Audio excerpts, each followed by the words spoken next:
Welcome to NFL News Update, where touchdowns meet headlines. Stay in the game with the freshest NFL updates. This is your quick dive into football fervor. Broncos inform quarterback Russell Wilson he will be released.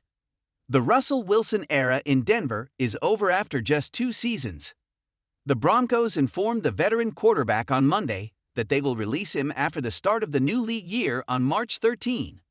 On behalf of the Broncos, we thank Russell for his contributions and dedication to our team and community while wishing him the best as he continues his career, General Manager George Paton and Coach Sean Payton said in a joint statement.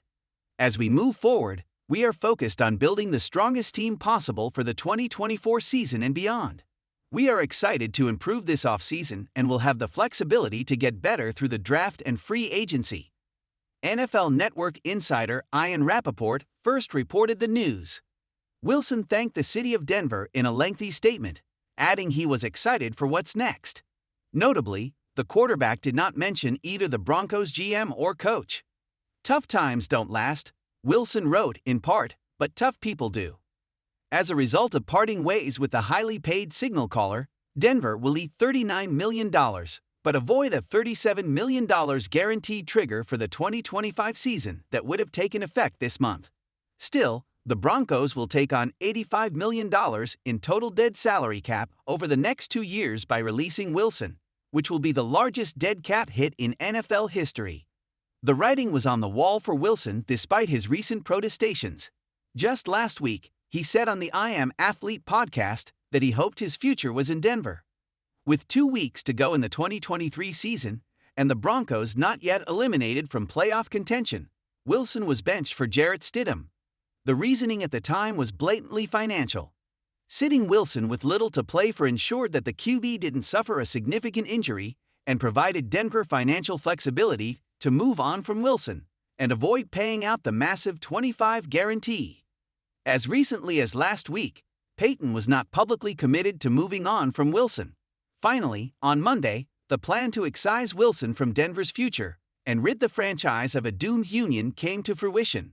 Wilson arrived in Denver via a blockbuster trade from Seattle in the 2022 offseason.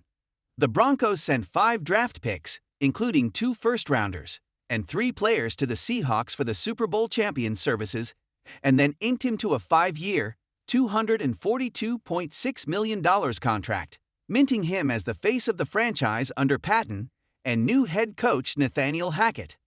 The results were a disaster. Wilson had his worst season as a pro under Hackett, who was fired after a 4-11 start to his first season in Denver. When the veteran Payton was brought in to right the ship, Wilson improved, but only marginally, leading to his benching and imminent departure. All told, Wilson played 30 games under center for the Broncos, leading them to an 11-19 record, completing 63.3% of his passes for 6,594 yards and throwing 42 touchdowns to 19 interceptions.